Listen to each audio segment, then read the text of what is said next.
अब आज की वीडियो में हम सी में प्रिंटिव फंक्शन के बारे में पढ़ेंगे कि प्रिंटिव फंक्शन किस तरह से वर्क करता है। अब हो सकता है आपको प्रिंटिव फंक्शन की वर्किंग पता भी हो कि किस तरह से हम कुछ प्रिंट कर सकते हैं, तो भी आप वीडियो को एंड तक देखिएगा। क्यों? क्योंकि मैं ये जो सी की प्रोग्रामिंग वीडियोस, जो टॉपिक्स पर वीडियोस बना रही हूँ, वो इस पर्पज से बना रही हूँ ताकि कॉम्पिटिटिव एग्जाम में जो क्वेश्चन पूछे जाते हैं हम उनको कवर कर सकें। तो हो सकता है इस वीडियो में भी आपको कुछ नया सीखने को मिले, कुछ ऐसा सीखने को मिले जो आपको पहले से ना पता हो। तो प्लीज वीडियो को एंड तक देखिएगा।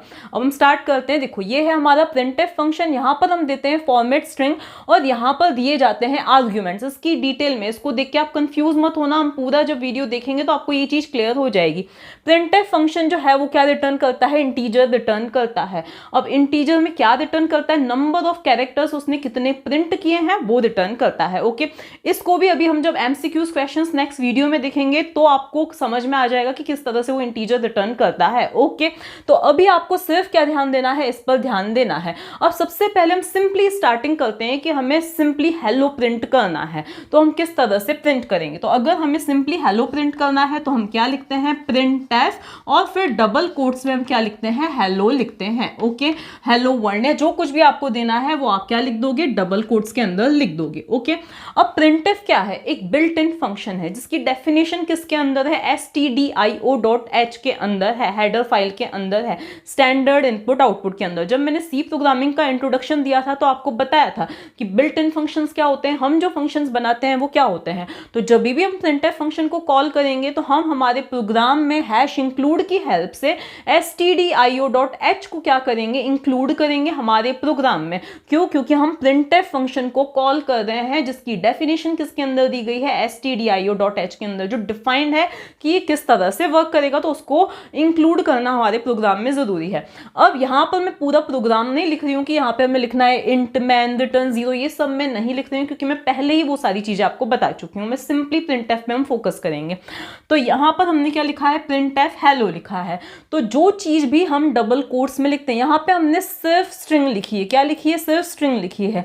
यहां पर कोई फॉर्मेट स्पेसिफायर वगैरह कुछ भी नहीं। तो सिंपली हम कोई कांस्टेंट स्ट्रिंग प्रिंट करना चाहते हैं, हम सिर्फ कांस्टेंट स्ट्रिंग प्रिंट करना चाहते हैं, तो उसमें कोई फॉर्मेट स्पेसिफायर की वेरिएबल की जरूरत नहीं रहेगी। क्यों? क्योंकि ये कांस्टेंट स्ट्रिंग है। ओके, तो अगर हमने सिंपली स्ट्रिंग प्रिंट करनी है तो डबल कोट्स में हमने लिख दिया। डबल कोट्स में हम जो भी लिखते हैं वो एज इट इज प्रिंट हो जाता है एक्सेप्ट फॉर्मेट स्पेसिफायर। उस पर हम धीरे धीरे बाद में आते हैं।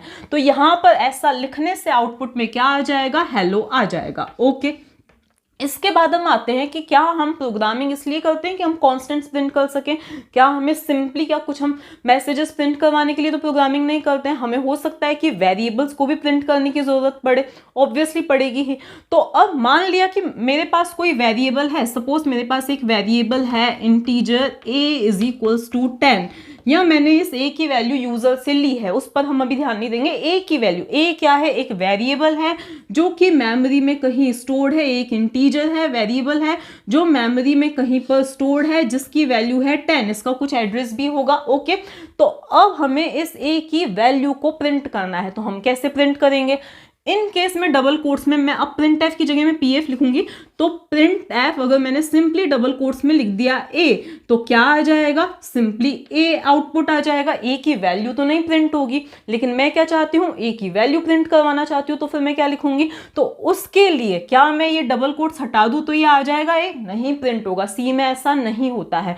आप कोई भी वेरिएबल की वैल्यू प्रिंट करवाना चाहते हो तो आपको फॉर्मेट स्पेसिफाई उसका करना पड़ेगा कि वो किस टाइप का है। तो यहीं पे आता है इस चीज का रोल। तो आप प्रिंट एफ के अंदर सबसे पहले आप a को प्रिंट करवाना चाहते हो। a क्या है? इंटीजर है। इंटीजर वैल्यूज के लिए जो फॉर्मेट स्पेसिफायर रहता है वो क्या होता है? %d होता है।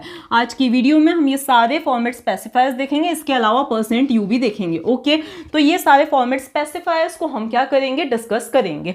तो सबसे पहले, क्योंकि हम a के लिए क्या यूज करेंगे? %d, decimal. a क्या है? एक इंटीजर है, तो उसके लिए %d फॉर्मेट स्पेसिफायर का यूज होता है। और वो जो फॉर्मेट स्पेसिफायर है जिसको हम फॉर्मेट स्ट्रिंग भी बोल सकते हैं, तो वो चीज कहां पे आती है? सबसे पहले आती है। तो यहां पर हम क्या लिख देंगे, %d लिख देंगे। और उसके बाद देखो डबल कोट्स में, क्योंकि ये फॉर्मेट स्ट्रिंग है तो ये डबल कोट्स में आई। ओके, इसके बाद में अब हमें क्या करना है, कॉमा देके आर्ग्यूमेंट पास करना है। तो मैं किसकी वैल्यू चाहती हूँ, मैं a की वैल्यू प्रिंट करवाना चाहती हूँ, तो मैं यहाँ पे क्या लिख दूंगी a। तो यहाँ पर सिर्फ एक ही क्या आएगा, आर्ग्यूमेंट आएगा। क्यों, क्योंकि मैं सिर्फ एक ही वैल्यू प्रिंट करवाना चाह रही हूँ। इसके बाद ये पैरेंथेसिस क्लोज होगा और सेमीकोलन आएगा। ओके, अब होगा क्या, जहां यहाँ पर जैसे ही प्रिंटफ स्टेटमेंट एनकाउंटर हुआ वैसे ही क्या होगा, देखो यहाँ पर क्या आया, %d मतलब %d जो फॉर्मेट स्ट्रिंग्स होती है वो एज इट इज प्रिंट नहीं हो जाती। जैसा कि मैंने बोला था कि डबल कोट्स में हम जो भी लिखते हैं एज इट इज प्रिंट होता है एक्सेप्ट फॉर्मेट स्ट्रिंग। ये क्या है, फॉर्मेट स्ट्रिंग है, तो ऐसा नहीं होगा कि %d प्रिंट हो जाएगा, नहीं। जैसे ही फॉर्मेट स्ट्रिंग आई तो वैसे ही क्या होगा, कंट्रोल इसके बाहर जाएगा और जो पहला आर्ग्यूमेंट मिलेगा उसकी वैल्यू प्रिंट कर देगा। तो ये जो फर्स्ट आर्ग्यूमेंट उसको क्या मिला है, a मिला है, a की वैल्यू क्या है, 10 है, तो आउटपुट में क्या आ जाएगा, 10 आ जाएगा। नेक्स्ट वीडियोस में मैं फॉर्मेट मॉडिफायर्स भी बताऊंगी कि किस तरह से हम स्पेस दे सकते हैं, आउटपुट को फॉर्मेट कर सकते हैं। इसीलिए जो प्रिंटफ एंड स्कैनफ होते हैं ये क्या होते हैं, फॉर्मेटेड इनपुट आउटपुट फंक्शंस होते हैं। ओके, क्योंकि हम इनकी हेल्प से आउटपुट को, इसकी हेल्प से हम आउटपुट को क्या कर सकते हैं, फॉर्मेट भी कर सकते हैं। ओके, तो अब यहाँ पर क्या आया, सिंपली 10 आ गया। ओके, इन केस अगर दो वेरिएबल्स होते, मान लिया मेरे पास यहाँ पर होता a और इसके अलावा मेरे पास होता b भी होता जिसकी वैल्यू होती 7। अब मुझे a और b दोनों को प्रिंट करवाना है तो मैं क्या लिखूंगी, तो उस केस में वही printf। अब क्योंकि मुझे क्या करनी है, दो वैल्यूज प्रिंट करनी है और दोनों ही क्या है, इंटीजर्स हैं, तो यहाँ पे मैं %d दिया, एक स्पेस दिया, फिर मैंने क्या दिया, %d दिया। इसके बाद में अब मुझे a चाहिए और b चाहिए, तो मैंने क्या लिख देना है, a, b। तो अब ये किस तरह से वर्क करेगा, सबसे पहले printf %d फॉर्मेट स्पेसिफायर है, एज इट इज प्रिंट नहीं होगा, तो सीधे यहाँ पर बाहर जाएगा। और फर्स्ट आर्ग्यूमेंट क्या है, तो फर्स्ट आर्ग्यूमेंट क्या है, a है, तो a की जो भी वैल्यू है 10 वो प्रिंट हो जाएगी। Then again %d second argument क्या है, b है, तो b प्रिंट हो जाएगा, b की वैल्यू क्या है, 7 प्रिंट हो जाएगी। वैसे मैंने आपको बताया था कि ये जो C का फंक्शन कॉलिंग मैकेनिज्म होता है वो क्या होता है, राइट टू लेफ्ट होता है, लेकिन उस चीज पे अभी हम नहीं जाएंगे। वो चीज जब मैं ऑपरेटर्स डिस्कस करूं, ऑपरेटर्स बेस्ड प्रिंटफ फंक्शन हम देखेंगे तो मैं आपको बता दूंगी। ठीक है, तो अभी आपको सिर्फ ये ध्यान देना है, इसकी जगह पहला आर्ग्यूमेंट एंड देन इसकी जगह दूसरा जो आर्ग्यूमेंट है उसकी वैल्यू क्या हो जाएगी, प्रिंट हो जाएगी। ओके, लेकिन मान लिया कि मुझे क्या करना है, स्ट्रिंग और वेरिएबल्स को कंबाइन करना है। सपोज मैंने दो नंबर्स को ऐड किया था, उनका मुझे क्या करना है, सम प्रिंट करना है और मुझे आउटपुट कुछ ऐसा चाहिए। मान लिया यहाँ पर मैंने लिखा है int c is equals to a plus b। अब c के अंदर क्या आ जाएगा, a और b का सम आ जाएगा, जो कि क्या है 10 + 7 17 है, तो c के अंदर क्या आ जाएगा, 17 आ जाएगा। अब मैं जो आउटपुट चाहती हूँ वो क्या चाहती हूँ, द सम इज, और c की जो भी वैल्यू है वो प्रिंट हो जाए, तो मैं किस तरह से लिखूंगी। तो अब देखो मेरा जो डिजायर्ड आउटपुट है, देखो a के अंदर क्या है 10 है, b के अंदर क्या है 7 है और c के अंदर इन दोनों का सम है जो कि 17 है। और मैं चाहती हूँ आउटपुट में क्या आना चाहिए, सम इज, और जो सम है वो आना चाहिए। और मैं सिंपली तो स्ट्रिंग में नहीं लिख दूंगी सम इज 17, क्योंकि हमेशा सम 17 ही होगा ऐसा जरूरी नहीं है, क्योंकि a और b वेरिएबल्स हैं, इनकी वैल्यूज चेंज होगी तो ऑब्वियसली c की वैल्यू भी चेंज होगी। तो अब मेरा जो प्रिंटफ स्टेटमेंट होगा, देखो मेरा आउटपुट डिजायर्ड आउटपुट है सम इज 17 और 17 का मतलब c की जो भी वैल्यू है, तो सम इज तो मैं एज इट इज चाहती हूं, तो डबल कोट्स में क्या आ जाएगा, सम इज आ जाएगा। ओके, इसके बाद में यहां पर मैं क्या चाहती हूं, c की वैल्यू जो कि क्या है, एक इंटीजर है। इंटीजर के लिए कौन सी फॉर्मेट स्ट्रिंग, कौन सा फॉर्मेट स्पेसिफायर यूज होगा, %d यूज होगा, तो यहां पर मैं क्या लिख दूंगी, %d लिख दूंगी। इसके बाद में डबल कोट्स की एंडिंग, अब क्या मैं %d ही प्रिंट करवाना चाहती हूँ, नहीं, इसकी जगह पे मैं वैल्यू प्रिंट करवाना चाहती हूँ, किसकी, c की। तो इसके लिए मैं यहाँ पर क्या लिख दूंगी, कॉमा लगाकर, और फिर क्या लिख दूंगी, c। तो अब इस तरह से आउटपुट में क्या आ जाएगा, सम इज, और %d की जगह पे क्या आ जाएगा, c की वैल्यू मतलब 17 आ जाएगा। अब हम थोड़े से और चेंजेस करते हैं। मान लिया हमें एक टेबल प्रिंट करवानी है लाइक दिस, मतलब 5 1s are 5, तो 5 × 1 इज इक्वल्स टू 5, इसी तरह से 5 × 2 इज इक्वल्स टू 10, और इस तरह से मैं क्या प्रिंट करवाना चाहती हूँ, टेबल प्रिंट करवाना चाहती हूँ। अब मान लिया ये जो 5 है ये मेरा किसी n नाम के वेरिएबल के अंदर है, ये जो 1 है ये मेरा किसी i नाम के वेरिएबल के अंदर है, और ये जो रिजल्ट है वो मेरा किसी r नाम के वेरिएबल के अंदर क्या है, स्टोर्ड है, उसको मैं प्रिंट करवाना चाहती हूँ। तो मैं किस तरह से लिखूंगी, तो यहां पर आएगा printf। अब मैं क्या चाहती हूँ, देखो अब ध्यान से देखना, यहां पर क्या है, एक वेरिएबल है, इसका मतलब वो क्या है, एक इंटीजर है, तो मैं क्या लिखूंगी, फॉर्मेट स्पेसिफायर। स्पेसिफायर लिखूंगी। इसके बाद में क्या चाहती हूँ, ये सिंबल आ जाए, क्या है ये एस्टेरिस्क सिंबल आ जाए, तो उसको मैं एज इट इज लिख दूंगी। इसके बाद अगेन क्या है, एक वेरिएबल है जो कि क्या है, इंटीजर है, तो अगेन मैं %d लिखूंगी। इसके बाद में ये सिंबल है, उसको मैं एज इट इज लिख दूंगी। अगेन यहाँ पर क्या है, एक वेरिएबल है जो कि क्या है, इंटीजर है, तो मैं वापस क्या लिख दूंगी, %d लिख दूंगी। ओके, अब क्या इससे ये प्रिंट हो जाएगा, नहीं प्रिंट होगा। अब कैसे आउटपुट आएगा हमारा, तो अब ध्यान से देखना, मैं इसको यहाँ से हटा देती हूँ, या मैं इसको नीचे लिख देती हूँ। देखो अब हम क्या लगाएंगे, यहाँ पे कॉमा लगाएंगे। इसके बाद अब मुझे यहाँ पे %d ये कितने हैं, 3 है। 3 हमें वेरिएबल्स प्रिंट करवाने हैं, तो पहले %d को कौन रिप्लेस कर देगा, n रिप्लेस कर देगा, कॉमा दूसरे %d को कौन रिप्लेस कर देगा, ये i रिप्लेस कर देगा, तीसरे %d को कौन रिप्लेस कर देगा, ये r रिप्लेस कर देगा। तो यहाँ पे मैं क्या लिख दूंगी, r लिख दूंगी। तो इससे हमारा जो डिजायर्ड आउटपुट है वो आ जाएगा। ओके, अब हम देखते हैं दूसरे फॉर्मेट स्पेसिफायर। अब नेक्स्ट जो फॉर्मेट स्पेसिफायर है वो क्या है, %f फॉर फ्लोटिंग पॉइंट, मतलब मुझे कोई रियल नंबर्स को डिस्प्ले करना है, इन शॉर्ट पॉइंट वाले नंबर्स को डिस्प्ले करना है, तो किस तरह से लिखेंगे। अगर कोई मेरा पॉइंट वाला नंबर है लाइक दिस 2.52, अगर मैं उसको %d से डिस्प्ले करवाती हूँ तो मुझे एक्सपेक्टेड आउटपुट नहीं मिलने वाला है। तो उसके लिए जो फॉर्मेट स्पेसिफायर यूज होता है वो क्या होता है, %f यूज होता है। अब यहाँ पे मैंने दोनों एग्जांपल्स लिए हैं। इन केस इसमें कोई पॉइंट है ही नहीं, मतलब ये सिंपल एक इंटीजर ही है, तो किस तरह से डिस्प्ले होगा, और ये जो है ये क्या है, एक रियल नंबर है, तो अब ये किस तरह से डिस्प्ले होगा। तो सबसे पहले क्योंकि मुझे इन दोनों को डिस्प्ले करवाना है, तो दोनों के लिए जो फॉर्मेट स्पेसिफायर मैं यूज करूंगी वो क्या होगा, %f यूज होगा। तो पहले %f को कौन रिप्लेस कर देगा, इसकी जगह पे कौन आ जाएगा, f की वैल्यू क्या है, 2 है, लेकिन मैं उसको डिस्प्ले करवा रही हूँ %f फॉर्मेट स्पेसिफायर से, तो जो मेरा आउटपुट आएगा वो क्या आएगा, 2 पॉइंट, और उसके बाद क्या होंगे, 6 जीरोस आ जाएंगे, क्योंकि इसमें पॉइंट के बाद कुछ है नहीं, तो 6 डेसिमल प्लेसेस तक ये क्या देता है, आउटपुट रिटर्न करता है, 1 2 3 4 5 6। ओके, इसके बाद में नेक्स्ट में प्रिंट करवाना चाह रही हूँ d को, तो इसके प्लेस पे क्या आ जाएगा, d की वैल्यू, तो यहाँ पर क्या आ जाएगा 2.52 एंड 4 जीरोस यहाँ पर लग जाएंगे, 1 2 3 4 5 6, ये 4 जीरोस लग जाएंगे।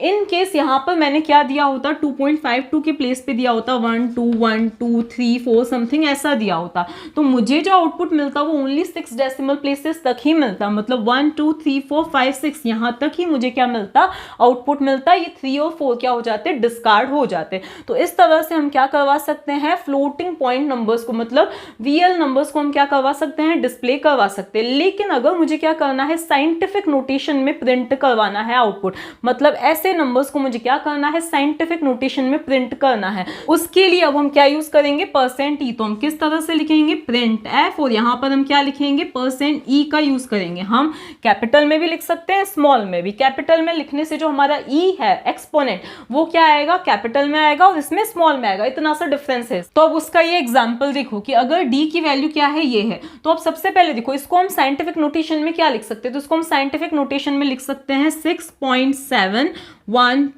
into 10 raised to the power, देखो 1 2 3, तो क्या हम लिखेंगे, -3 लिखेंगे। ओके, तो इसको हम साइंटिफिक नोटेशन में इस तरह से लिख सकते हैं। तो हमारा जो आउटपुट आएगा वो क्या आएगा, तो हमारा आउटपुट क्या आएगा, तो आउटपुट हमारा आएगा 6.712, और फिर इसके बाद में क्या आ जाएगा, e। अब क्योंकि यहाँ पर क्या है, जो एक्सपोनेंट है वो क्या है, नेगेटिव है, तो यहाँ पे क्या आ जाएगा, माइनस, और फिर हो जाएगा यहाँ पर 003 आ जाएगा, क्या आ जाएगा, 003 आ जाएगा। ओके, अगर यही एक्सपोनेंट पॉजिटिव होता तो यहाँ पर क्या आता, प्लस आता और 003 आ जाता। ओके, यही अगर मान लिया कि ये 2 है, इसको मैं डिस्प्ले करवाना चाहती हूँ %e से, तो उस केस में आउटपुट क्या आएगा, तो क्योंकि इसको हम क्या लिख सकते हैं, 2 into 10 raised to the power 0, तो उस केस में आउटपुट क्या आता हमारा 2.0, और फिर एक्सपोनेंट क्या है हमारा, पॉजिटिव है, और 000 हमारा क्या आता, आउटपुट आ जाता। ओके, इसके बाद क्या आता है हमारा %g आता है। अभी %g क्या करता है,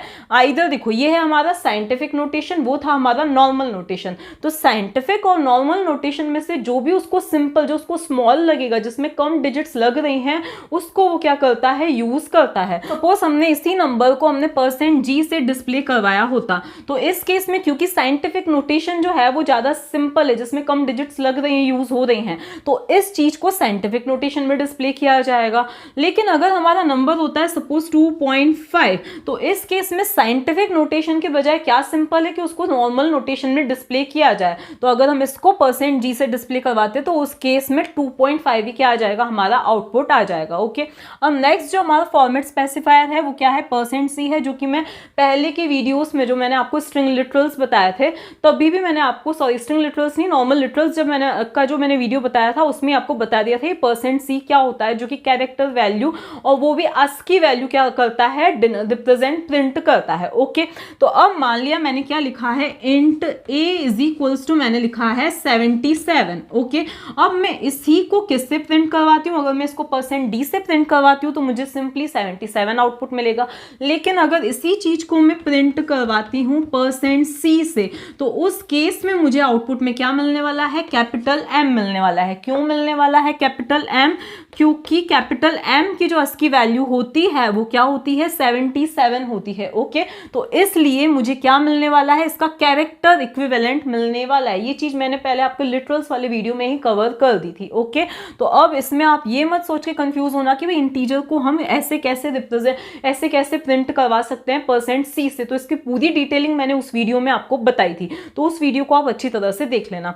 यहाँ पर अगर मैंने इस CHARA इज इक्वल्स टू 77 भी दिया तो कोई एरर नहीं आएगी। क्यों नहीं आएगी, क्योंकि जो कैरेक्टर्स होते हैं, मैं फिर से आपको थोड़ा सा बता देती हूँ, जो भी कैरेक्टर्स होते हैं इधर A B C D E और कोई सा भी सिंबल या कुछ भी कैरेक्टर है तो उनको सिस्टम में उनकी ASCII वैल्यू को स्टोर किया जाता है, ना कि सीधे A को स्टोर किया जाता है। और ASCII वैल्यू क्या है, एक इंटीजर ही तो है, तो हम इस कैरेक्टर के अंदर 77 इजीली दे सकते हैं। अब इसको अगर मैं %c से प्रिंट करवाती हूँ तो इसकी कैरेक्टर वैल्यू प्रिंट होगी, %d से प्रिंट करवाती हूँ तो इसके करस्पॉन्डिंग जो ASCII value that is 77 print होगा। और यही मैंने आपको ये चीज पहले भी बताई थी कि मैंने इसके अंदर क्या स्टोर किया है, A स्टोर किया है। क्या स्टोर किया है, A स्टोर किया है। %c से प्रिंट करवाती हूँ तो यही A प्रिंट होगा, कैरेक्टर ही प्रिंट होगा। %d से प्रिंट करवाती हूँ तो A की जो भी ASCII वैल्यू होगी वो क्या हो जाएगी, प्रिंट हो जाएगी। तो ये क्या होता है, कैरेक्टर होता है, मतलब %c फॉर्मेट स्पेसिफायर इस तरह से वर्क करता है। अब हम आते हैं %o पर। O का मतलब क्या होता है, ऑक्टल होता है। अब इसके लिए हमें कोड देख, इसमें आप देखो, इसमें हमने क्या लिखा है, int a is equals to 10। तो 10 की जो भी बाइनरी है वो सिस्टम में स्टोर हो जाएगा। ठीक है, इसको हमने क्या किया, इंटीजर में स्टोर किया है, तो 10 क्या हो जाएगा, कुल मिला के सिस्टम में स्टोर हो जाएगा। ओके, इसके बाद में हम इसको %d की हेल्प से प्रिंट करवाते हैं तो सिंपली क्या आ जाएगा, 10 ही आउटपुट आ जाएगा। लेकिन अगर मैं इसको %o की हेल्प से प्रिंट करवा रही हूं तो इसका मतलब क्या है, मैं ऑक्टल वैल्यू प्रिंट करवाना चाहती हूँ, किसकी, a की। अब 10 की ऑक्टल वैल्यू क्या होती है, 12 होती है, तो हमारा जो आउटपुट आएगा वो क्या आएगा, 12 आएगा। क्या आएगा, हमारा आउटपुट 12 आएगा। नेक्स्ट आता है सेम x%x, और यही कैपिटल X भी होता है। x डिनोट करता है हेक्साडेसिमल को। तो अगर हम देखें यहाँ पर 10, यहाँ पे हमने क्या लिखा है, a इज इक्वल्स टू 10। इसको मैं किससे प्रिंट करवा रही हूँ, %d से प्रिंट करवा रही हूँ, तो 10 ही आउटपुट आएगा। लेकिन अगर मैं इसको %x से प्रिंट करवा रही हूँ तो अब देखो, डेसिमल में 10 मतलब हेक्साडेसिमल में उसको क्या लिखा जाता है, a। अब यहाँ पे मैंने स्मॉल x लिखा है इसलिए स्मॉल a प्रिंट होगा। यही मैंने कैपिटल X लिखा होता तो यहाँ पर क्या आ जाता, कैपिटल A क्या आ जाता, आउटपुट आ जाता। ओके, इसके बाद नेक्स्ट जो है वो क्या है, %p है। %p जो है वो क्या करता है, पॉइंटर वैल्यू को प्रिंट करता है। लेकिन उसके पहले हम %u को थोड़ा सा समझ लेते हैं। इसके पहले हम %u को समझते हैं। %u का मतलब क्या होता है, अनसाइंड इंटीजर। क्या होता है इसका मतलब, अनसाइंड इंटीजर। ओके, अब अनसाइंड और साइंड का मतलब क्या होता है, देखो आपके सिस्टम में चाहे कितनी भी बिट्स मिल रही है किसी इंटीजर को स्टोर होने के लिए, जो MSB होती है वो किसके लिए रिजर्व होती है, साइन बिट के लिए क्या होती है, रिजर्व होती है। इसकी वैल्यू 1 है मतलब नंबर नेगेटिव है, इसकी वैल्यू 0 है मतलब नंबर क्या है, पॉजिटिव है। ये भी चीजें हम अच्छी तरह से देख चुके हैं कि टूज कॉम्प्लीमेंट फॉर्म में किस तरह से स्टोर होता है नंबर। ओके, अब अगर मैंने लिखा है, अगर हमारा नंबर जो है साइंड है तो इसका मतलब ये वाली जो बिट है वो किसके लिए, साइन के लिए है। अगर हमारा नंबर अनसाइंड है मतलब ये वाली बिट जो है वो हमारी साइन के लिए रिजर्व नहीं है, मतलब ये बिट भी हमारी किसके लिए स्टोर हो सकती है, उस नंबर के मैग्नीट्यूड के लिए क्या की जा सकती है, यूज की जा सकती है। सपोज हमारे पास टोटल 3 बिट्स ही हैं किसी चीज को स्टोर करने के लिए और इनमें से ये चीज साइन के लिए है, तो टोटल हमारे पास कितनी बिट्स बची हैं, 2 बिट्स ही बची हैं। 2 बिट्स ही बची है मतलब हम टोटल 4 नंबर्स को स्टोर कर सकते हैं।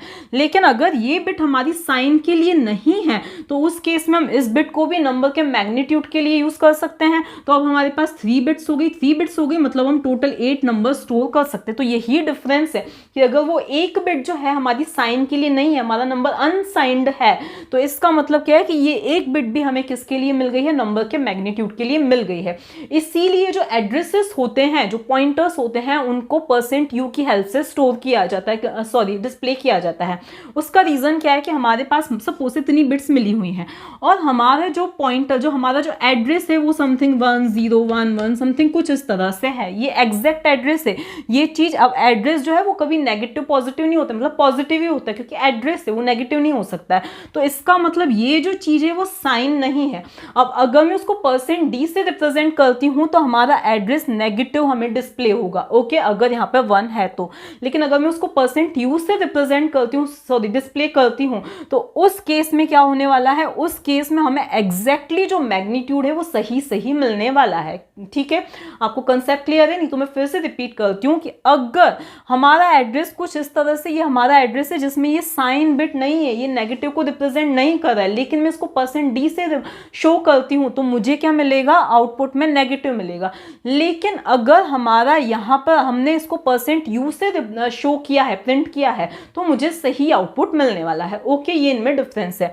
तो ये क्या होता है, %u होता है। तो सपोज हमने लिखा है int a is equals to -12, अब इसको मैं %d से शो करती हूँ तो मुझे -12 ही मिलेगा। लेकिन मैं इसी चीज को %u से डिस्प्ले करवाती हूँ तो उस केस में मुझे कुछ और आउटपुट मिलेगा। अब क्यों कुछ और आउटपुट मिलेगा, क्योंकि अनसाइन का मतलब क्या है कि MSB को साइन की तरह ट्रीट नहीं किया जाता है, उसको मैग्नीट्यूड में ही क्या कर दिया जाएगा, इंक्लूड कर दिया जाएगा। ओके, इसके बाद अब हम आते हैं %p पर। तो %p क्या करता है, पॉइंटर वैल्यू को शो करने के लिए पॉइंटर वैल्यू को आइदर हम %u से भी डिस्प्ले करवा सकते हैं और %p से भी। लेकिन %p में क्या होती है, हमें एग्जैक्टली हेक्साडेसिमल फॉर्म में क्या मिलता है, आउटपुट मिलता है। तो अगर हमने लिखा है int a is equals to हमारा 12 है, ओके, और इसके बाद में हमारा क्या है, यहाँ पर हमने लिखा है int स्टार और यहाँ पे मैंने लिखा है p is equals to address of a, okay. तो अगर मुझे इस p की वैल्यू, जो कि क्या है, एक एड्रेस है, p के अंदर क्या एड्रेस ऑफ a है, अभी हमने पॉइंटर्स पढ़े नहीं है लेकिन एक शॉर्ट में आप समझ लो। तो अब यहाँ पे मैंने लिखा है प्रिंट f लिखा है। अब अगर मैं यहाँ पे %u का यूज करती, सॉरी %d की हेल्प से मैं किसको करती हूँ, शो करती हूँ, इस किसको, p को शो करती हूँ, तो उस केस में मुझे कुछ और आउटपुट मिलेगा। मतलब आउटपुट का मैग्नीट्यूड सेम होगा, लेकिन आप %d की जगह %u भी ले सकते हो, लेकिन मुझे जो आउटपुट मिलेगा हो सकता है हेक्साडेसिमल में ना हो। लेकिन इसी चीज को मैं %p की हेल्प से शो करती हूँ तो मुझे जो भी एड्रेस मिलेगा वो किस चीज में मिलने वाला है, हेक्साडेसिमल फॉर्म में मिलने वाला है। यही चीज आप इस a को भी %p से डिस्प्ले कीजिए और फिर मुझे बताइए कि आपका आउटपुट क्या आ रहा है और ऐसा क्यों हो रहा है। ठीक है, आप इस a को, जो कि इंटीजर है, एड्रेस नहीं है, उसको आप %p से शो कीजिए। ओके, इसके बाद लास्ट हमारा क्या बचता है, %। और मान लिया हमारा कुछ आउटपुट मैं ऐसा चाहती हूँ 59%, मतलब मैं इस % को भी आउटपुट में चाहती हूँ कि डिस्प्ले हो, तो उसके लिए मैं क्या लगा दूंगी, 2 बार % लगा दूंगी। अभी आपका होमवर्क है, ये प्लीज